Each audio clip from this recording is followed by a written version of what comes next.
Sí, estamos. Están, pero no entendieron, ¿o sí? Yo no entendí, profe. No entendiste. Bueno, a ver, espera, vamos a hacer una cosa. Esperen un ratito. A ver. Yo creo que esto debe tener...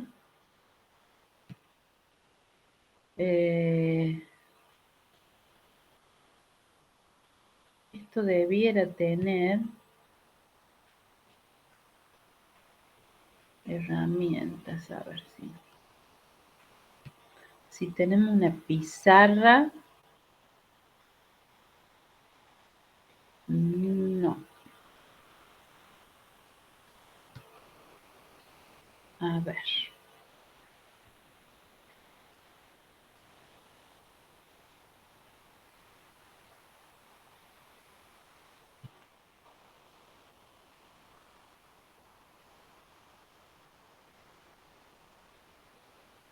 Esto en algún momento tenía una pizarra, che.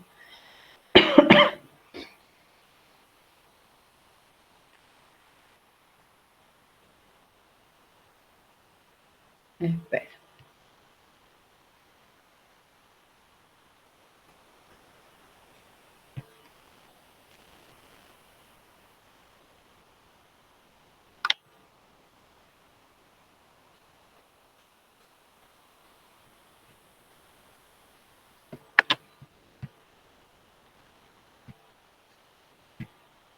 Vamos a ver.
Esperen que estoy buscando acá en un paper que hay un grafiquito lindo, a ver si nos sirve.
A ver.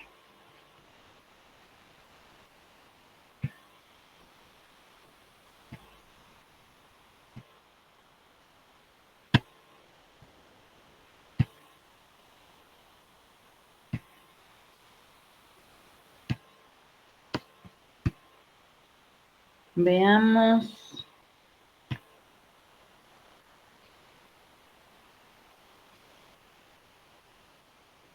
A ver si puedo entrar a este link para mostrárselos.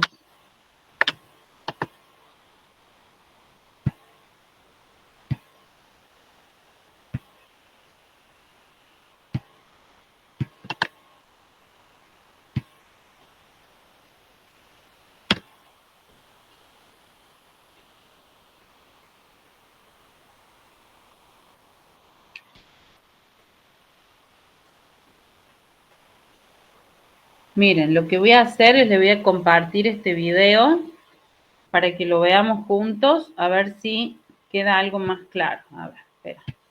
Profe, Sí, no está compartiendo toda la pantalla, estaba compartiendo solo el Power con el que está dando la clase, entonces no estamos viendo lo que usted está viendo. no, claro. Quiero compartir otra cosa ahora, espera. Compartir. Quiero ver si es una ventana.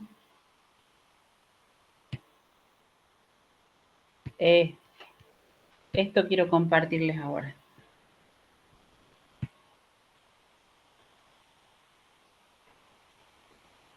Espera que ya lo reproduzco. Sobre los receptores celulares y su implicación en ¿Lo las ven ahí o no? Sí, profe. Bien. vías de señalización. Abordaremos generalidades sobre su clasificación, así como sus mecanismos de acción. Esta es una continuación sobre la lección acerca de comunicación celular. Las vías de señalización empiezan cuando se da la recepción de la señal a través de la interacción entre un ligando o mensajero primario y el receptor. Los receptores tienen como función recibir y generar una nueva señal intracelular, a lo que se conoce como transducción de la señal o vía de señalización intracelular.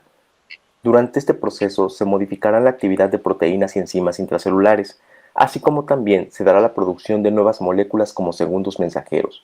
El fin último será generar una respuesta celular. Los receptores celulares son proteínas ubicadas a nivel de la membrana plasmática o a nivel citosólico. Estos se unen a moléculas de señalización o a su ligando primario con alta selectividad y afinidad. Como lo dijimos, tienen como función recibir y generar una nueva señal intracelular.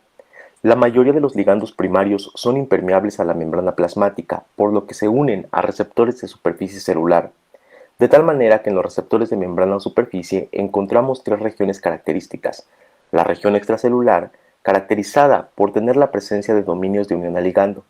La región transmembranal, que suele ser rica en aminoácidos no polares o hidrofóbicos, mismos que le permiten anclarse a la membrana. Y la región intracelular, la cual se encarga propiamente de transducir la señal al interior de la célula una vez que se ha dado la activación. Los receptores se clasifican en cuatro grupos generales. Estos son los canales iónicos, los receptores acoplados a proteínas G, los receptores asociados a actividad enzimática y como un cuarto grupo tenemos a los receptores intracelulares, de tal manera que los primeros tres pertenecen a la categoría de receptores de membrana o superficie celular.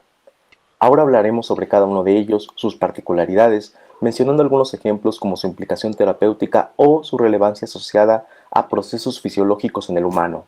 Los canales iónicos. Estos receptores de membrana tienen la característica de modificar su permeabilidad al abrir y cerrarse en respuesta a un mensajero primario. Resultado de esta unión y apertura se permite el paso de iones específicos como sodio, magnesio y calcio.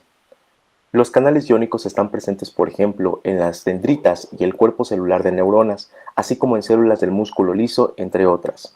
En estas células, este proceso puede tener como efecto el cambio en el potencial de membrana. Como ejemplo de estos tipos de canales iónicos tenemos al receptor de glutamato y al de acetilcolina de tipo nicotínico, que son canales iónicos que responden a la unión de neurotransmisores, tales como el glutamato y la acetilcolina respectivamente. Ahora bien, es importante mencionar que existen canales iónicos cuya función no está asociada a la unión directa del ligando, sino a otro receptor que previamente es activado. 5 ideas de trabajo remoto sencillos que puedes hacer de noche. 1. Ver videos. Hay plataformas. Receptores acoplados a proteínas G. Estos receptores son proteínas transmembranales que activan a proteínas G como resultado de la interacción a un ligando. Tienen una estructura proteica de 7 alfa hélice transmembranal, debido a que están conformados por estructuras secundarias tipo alfa hélice que atraviesan 7 veces la membrana plasmática. También podemos reconocer en su estructura la porción extracelular de unión al ligando y en el interior la región terminal que se acopla a la proteína G propiamente. Por su parte, la proteína G o proteínas fijadoras del nucleótido de guanina son proteínas heterotriméricas con alta afinidad a moléculas de guanosin-difosfato y guanosin-trifosfato. El ser una proteína heterotrimérica significa estar conformada por subunidades distintas que en este caso suelen ser la subunidad alfa, beta y gamma. Sin embargo, algunas proteínas G están conformadas por una sola subunidad. El ejemplo de esto es la proteína Ras. Podemos observar que en estado inactivo la proteína G tiene unido GDP y el complejo trimérico a su vez está unido al receptor. Simplificadamente, cuando el ligando se une al receptor, induce un cambio conformacional en su estructura, mismo que se transmite hasta la región terminal y por lo tanto afectando a la proteína G. Como resultado, la subunidad alfa intercambiará la molécula de GDP por una de GTP. Subsecuentemente, las subunidades se movilizarán separando la subunidad alfa de la beta y gamma. La subunidad alfa específicamente entonces será libre para interactuar con otras proteínas, lo que le permitirá que se siga transduciendo la señal al interior de la célula. Para esto, estos sistemas suelen tener este proceso asociado al de otras proteínas como canales iónicos o enzimas y así continuar la cascada de señalización. Es decir, que como resultado de la activación de este receptor se puede acoplar la apertura de un canal iónico o activarse la función catalítica de una enzima. Quiero hacer mención que este primero es un ejemplo de lo que previamente habíamos dicho sobre que existen canales iónicos cuya función no está asociada a la unión directa del ligando, sino a otro receptor previamente activado. En las subsecuentes lecciones veremos más a detalle los mecanismos de acción de los receptores acoplados a proteínas G. Como ejemplo de receptores acoplados a proteínas G tenemos a los receptores alfa y beta adrenérgicos que se unen a la adrenalina o epinefrina, la cual es una hormona con diferentes efectos dependiendo del subtipo de receptor y de la diana celular. Pero por ejemplo, la adrenalina puede inducir la vasoconstricción, la broncodilatación, incrementa la frecuencia cardíaca, mientras que en el músculo esquelético y el hígado promueve la degradación del glucógeno. Otro ejemplo de receptor acoplado a proteína G es el receptor del glucagón. El glucagón es una hormona catabólica por excelencia que actúa a diferentes niveles, pues cuando se une a su receptor puede promover la degradación del glucógeno hepático, así como también incrementa la lipólisis y el catabolismo de aminoácidos. Es común encontrar la denominación de GPCR como acrónimo utilizado debido a su nombre en inglés. La trascendencia clínica de los receptores acoplados a proteínas G es tal que se estima que entre un tercio y la mitad de todos los fármacos utilizados hoy en día actúan sobre algún tipo de receptor perteneciente a esta familia. Receptores asociados a actividad enzimática. Este es un grupo de receptores.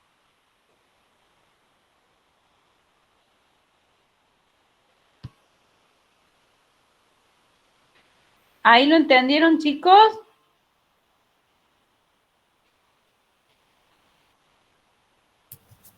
Sí, profe. Vieron que está muy bueno el videito ese porque está bien gráfico, explicativo, ¿sí?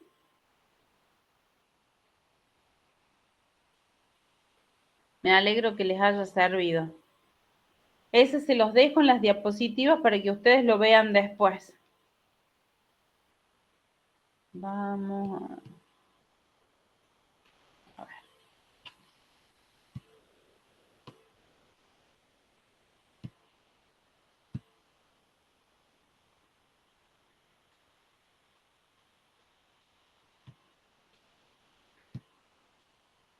Continuamos entonces, ¿sí? Entonces acá les dejo yo una lista de en todos los lugares donde van a encontrar ejemplos de receptores ligados a proteína G y la función que cumplen, ¿sí? Y vamos a pasar ahora a reflejos, ¿sí? Los reflejos, para que vamos con el puntero láser, son la respuesta del sistema nervioso a un estímulo. Esta respuesta es involuntaria y cuantitativamente invariable, por eso se lo llama reflejo, no lo podemos controlar nosotros al reflejo de manera consciente, son involuntarios. Y siempre la respuesta al mismo estímulo va a ser la misma, ¿sí? Disculpe, profe. Sí. Se le desconectó una compañera y dice que la tienen que volver a aceptar. A ver, ahí vamos. Esperen que salga de aquí.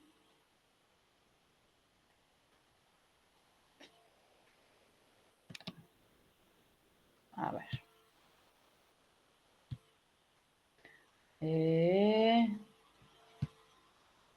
A ver, ¿dónde están? No me está pidiendo entrar. ¿Quién será? Moral Estefanía.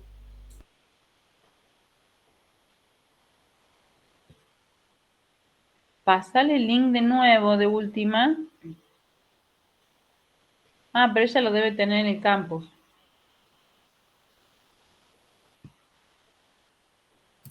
Ya le aviso que no aparece. Vamos a ver ahí que dejé de compartir a ver si me aparece.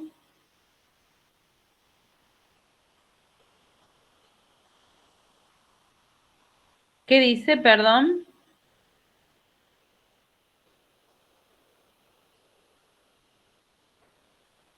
No, que lo intente de nuevo a ver si aparece.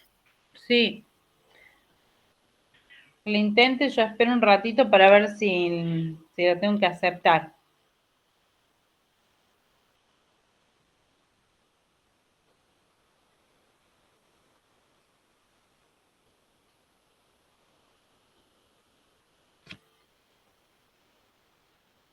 No sé dónde dejé mis anteojos.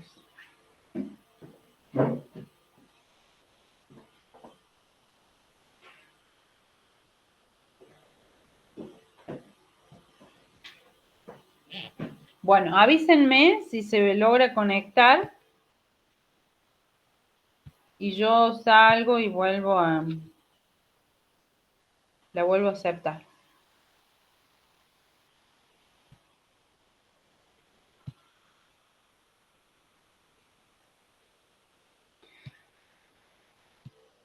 Bueno, continuamos con los reflejos, ¿sí? El arco reflejo tiene los siguientes componentes. Un receptor, ¿sí? Que por ejemplo en este caso es la piel, fíjense, un receptor de dolor, la pinchamos con un alfiler. Una neurona sensitiva, que va a ser la vía aferente, que va a llevar el estímulo hacia el sistema nervioso central. El sistema nervioso central, en donde se va a llevar a cabo la sinapsis, ¿sí? La neurona motora, que va a ser la que traiga la respuesta desde el sistema nervioso al órgano efector, y el órgano efector, que en este caso va a ser un músculo, ¿sí? Y el músculo que va a hacer va a retirar el miembro desde el lugar donde le están produciendo el estímulo doloroso. Entonces, estos son los componentes del arco reflejo, ¿sí? ¿Cómo podemos clasificar a los reflejos? Los podemos clasificar de acuerdo a la sinapsis en monosinápticos, si es que cuando llega la vía aferente al sistema nervioso, hace una sola sinapsis con la neurona motora. Un ejemplo de esto es el reflejo miotático, que lo vamos a ver, lo vamos a practicar en el trabajo práctico de jueves. Y también puede ser un reflejo polisináptico si es que hace más sinapsis con otras neuronas, interneuronas en el sistema nervioso, y un ejemplo de ese es el reflejo flexor. De acuerdo a la ubicación del receptor, vamos a tener reflejos con exteroreceptores, por ejemplo, el reflejo flexor, ¿sí? Que el reflejo flexor se lleva a cabo, por ejemplo, es el del estímulo doloroso, ¿sí? Yo le produzco un estímulo doloroso en algún lugar de uno de los miembros al paciente y el paciente lo que hace es retira el miembro, flexiona el miembro y lo retira, ¿sí? Entonces el receptor está en la piel, es un receptor cutáneo. Podemos tener también propioceptores, que van a ser los receptores que van a estar en los músculos y tendones, ¿sí? Y el ejemplo va a ser el reflejo miotático, que ya lo vamos a ver en el práctico. El reflejo miotático es el que nosotros golpeamos el tendón rotuliano, ¿sí? ¿sí? Y el paciente extiende la pierna. Pero ¿se acuerdan que cuando vimos aparato respiratorio hablamos de los propioceptores, de los músculos que intervenían en la mecánica respiratoria?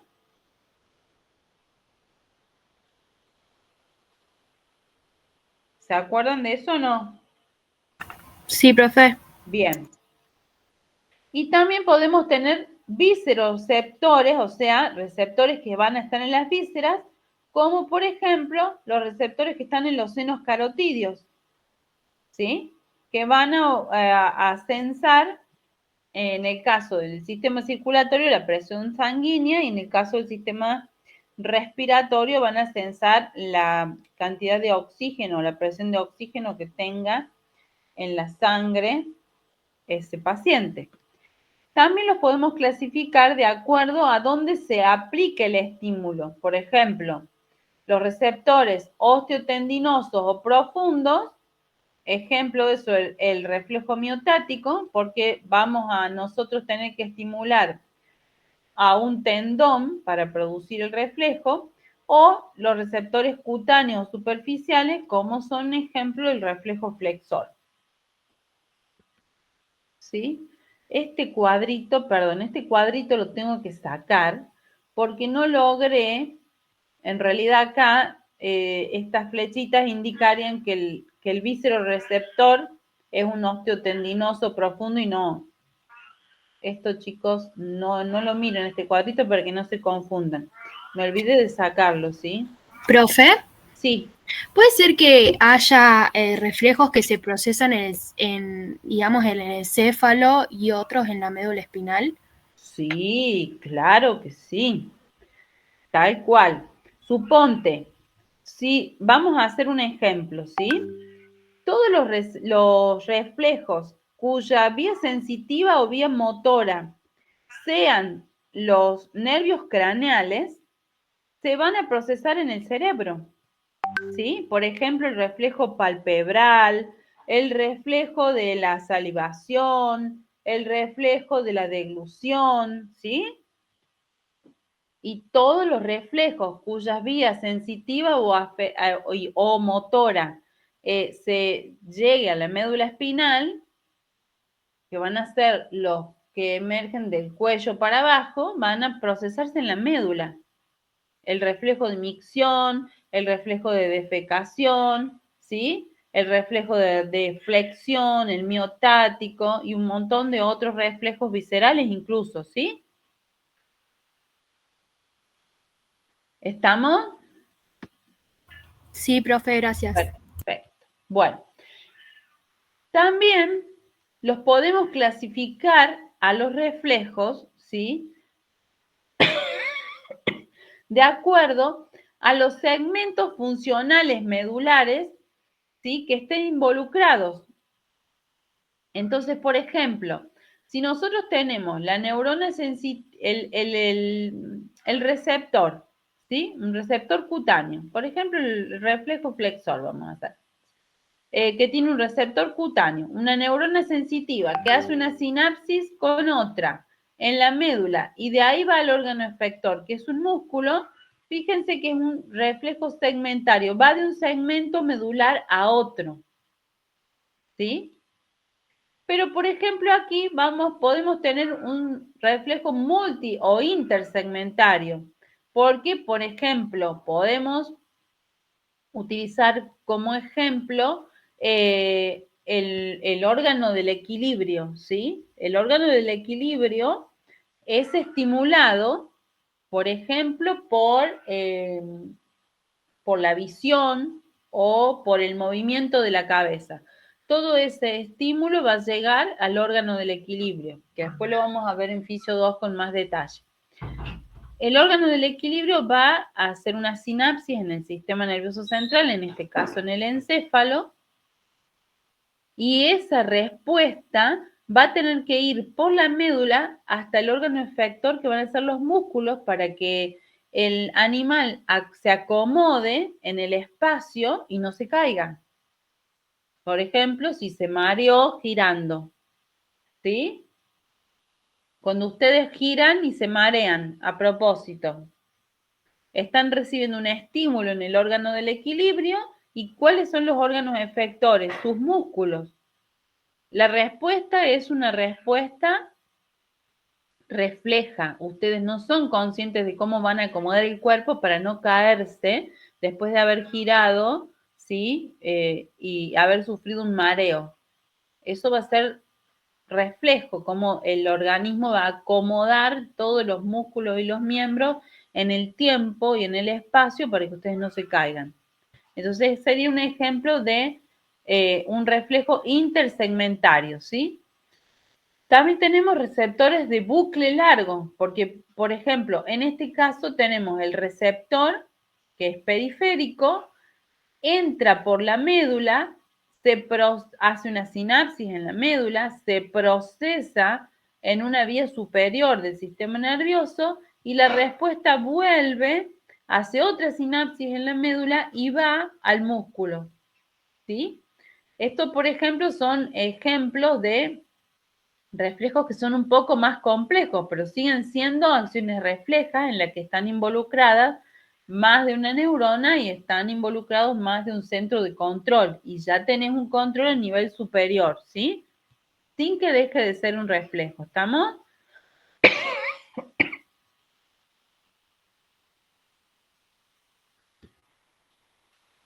Bien. Para que entendamos un poco los reflejos cuyo órgano efector en la mayoría de las veces son los músculos, vamos a tener que estudiar lo que es el sistema alfa y gamma.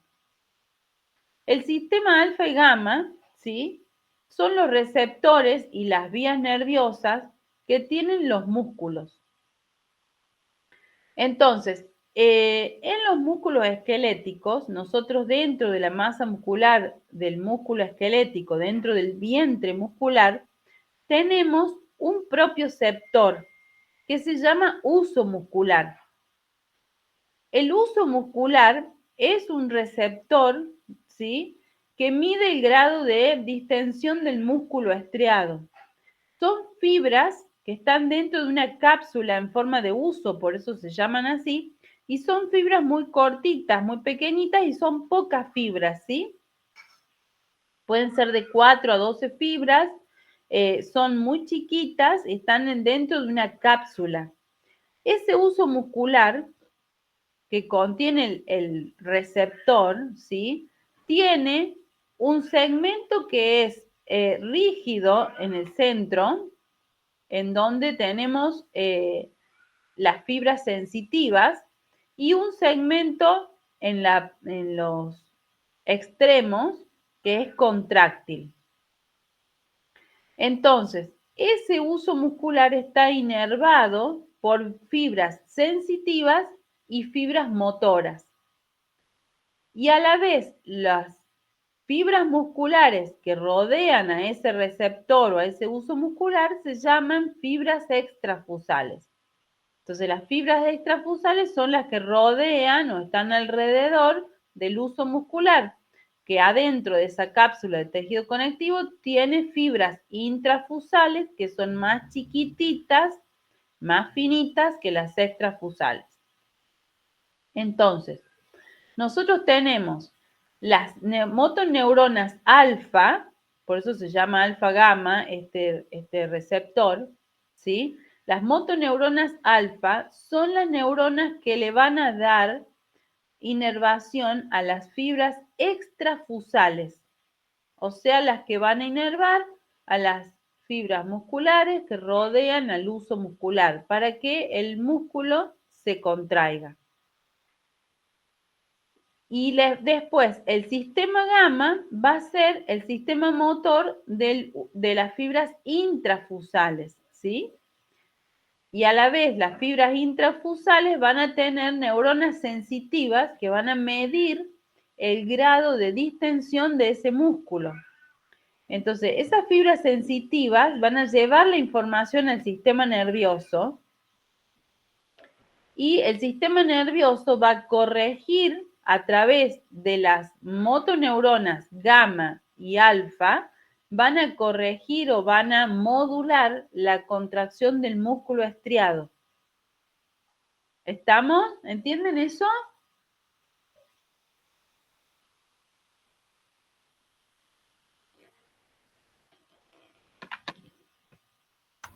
Sí, profe.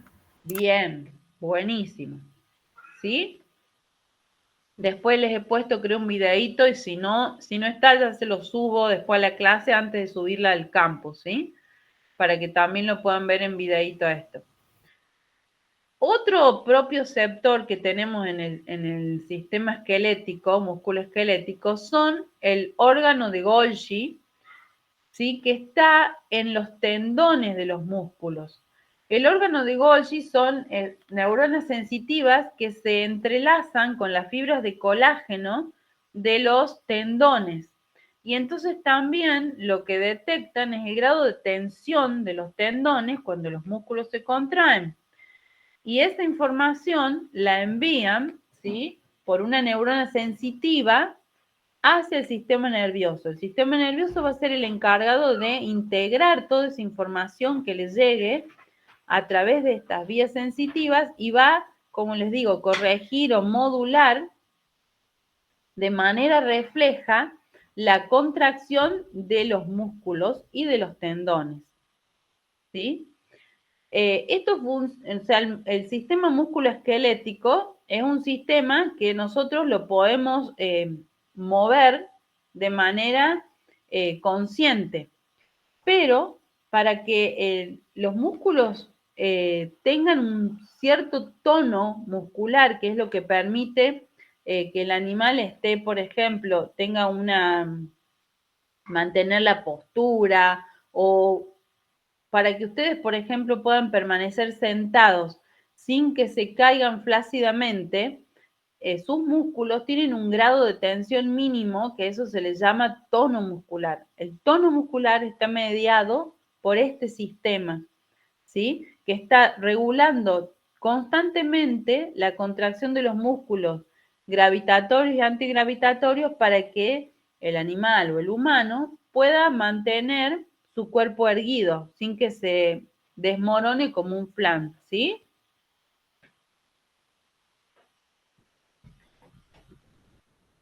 Acá tenemos, fíjense, la función receptora del órgano del uso muscular. Estas son las fibras intrafusales y estas las extrafusales, ¿sí? Entonces, tenemos un sistema motor que va a llegar a través de las motoneuronas alfa y gamma. Las alfa llegan a las fibras extrafusales, las gamma a las intrafusales. Y esperen un ratito. Esperen, chicos, ya sigo. Discúlpenme un segundito.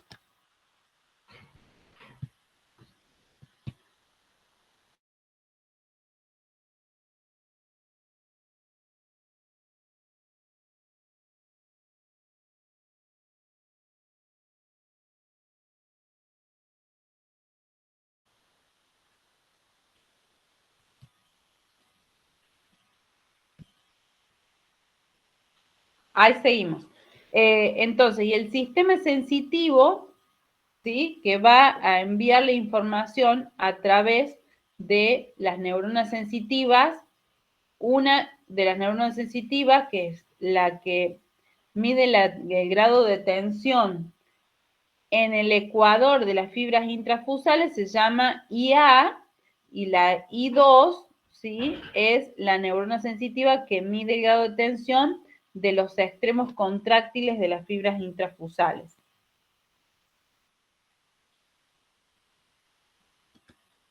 ¿Sí? Y acá tenemos un dibujito también del órgano tendinoso de Golgi. Fíjense cómo la fibra sensitiva está entrelazada con las fibras de colágeno del tendón.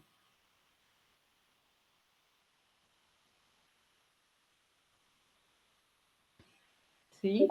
Entonces, este sistema, es lo que yo les expliqué recién, hace posible la existencia del tono muscular. ¿Qué es el tono muscular? Es el grado de tensión muscular necesaria para llevar a cabo una acción o mantener una postura determinada. en el cual van a participar músculos agonistas o antagonistas. Algunos se van a tensar un poquito más y otros se van a relajar, ¿sí? Acá hay otra definición de uso muscular que dice que es la condición de tensión activa del músculo en reposo que se desarrolla bajo el control del sistema nervioso central, ¿sí? Entonces, ese grado de tensión de los músculos esqueléticos que van a hacer posible que ustedes, a pesar de que estén sentados, no se desmoronen como un flan, como yo les decía, se puede llevar a cabo gracias a la existencia de estos propioceptores que van a modular de alguna manera la contracción y la relajación de los músculos antagonistas y agonistas para que el animal o el ser humano pueda permanecer en alguna postura o mantener la postura, parado, sentado, acostado, ¿sí? ¿Entienden eso, chicos? Lo del tono muscular. Sí, profe. Bien, buenísimo.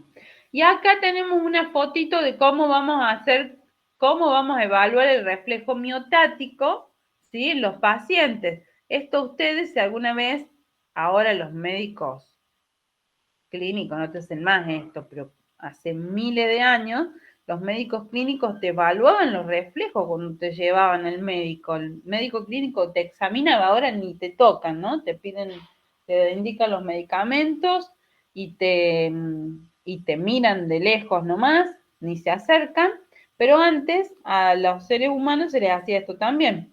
Bueno, ahora les vamos a enseñar cómo hacer esto en los perros, ¿sí?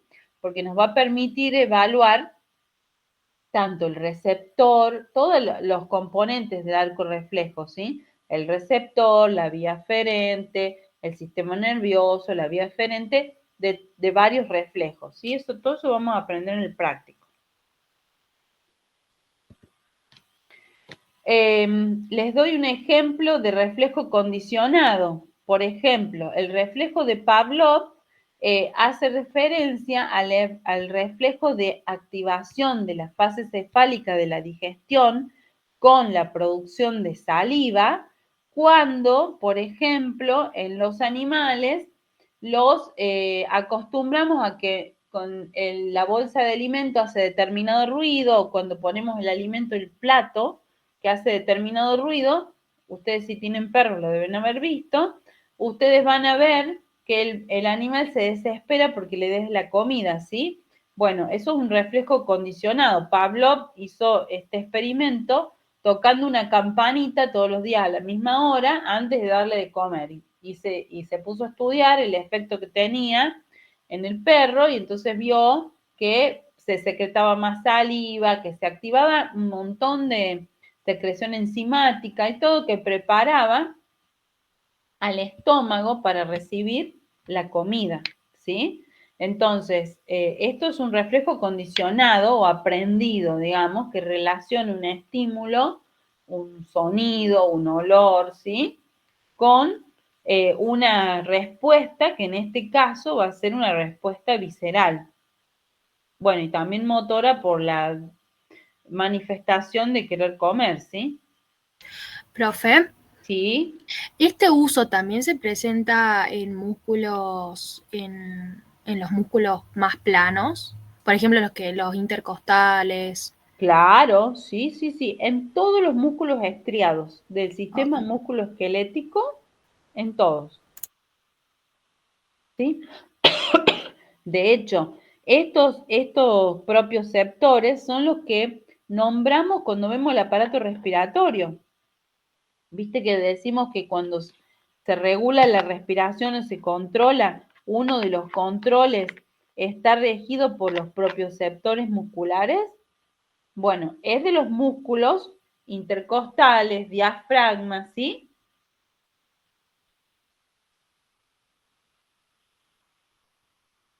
¿Respondí tu pregunta? Sí, profe, gracias. Bien. Bueno, en el práctico van a ver varios reflejos más que son ejemplos también de reflejos viscerales, ¿sí? Para que ustedes no crean que solamente los reflejos están relacionados con el músculo esquelético. La bibliografía de la clase mayormente está tomado del libro de Cunningham, García Sacristán y el Boron, ¿sí? Obviamente hay videos de internet, GIF de internet y bueno, y cuadros de algún otro libro que les he puesto de dónde sacarlo, por ejemplo, de los receptores. Voy a subir la clase al campus, ¿sí? Así que si tienen alguna duda, me pueden preguntar ahora.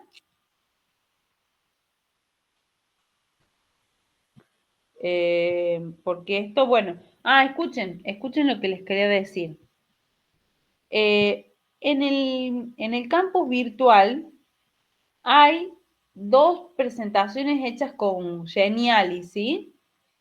Tienen muchísima información que no está en esta clase porque es complementaria.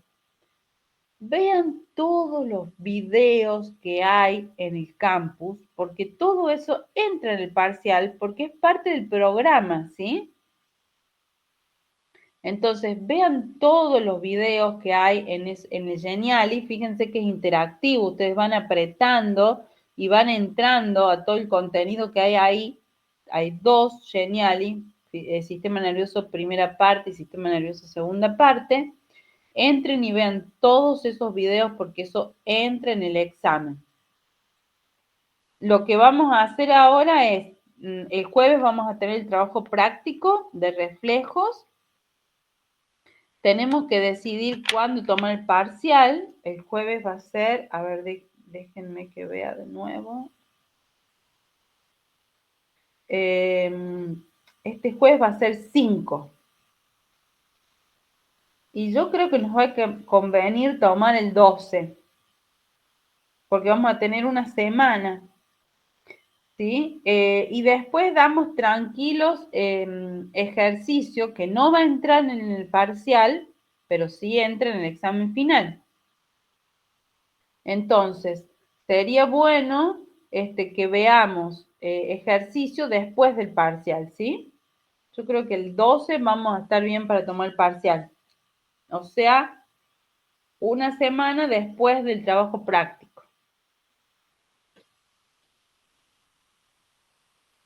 Profe, Sí, ¿queda otra clase de sistema nervioso? sí, queda la clase de sistema nervioso autónomo. Esa la veríamos el martes.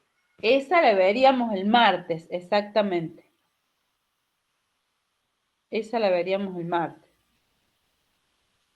Es cortita el sistema nervioso autónomo, es bastante más corta que esta.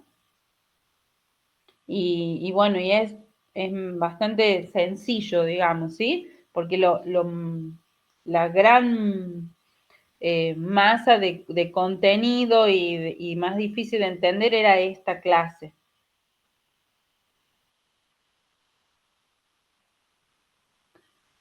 Bueno, chicos, los libero, deben tener la cabeza quemada.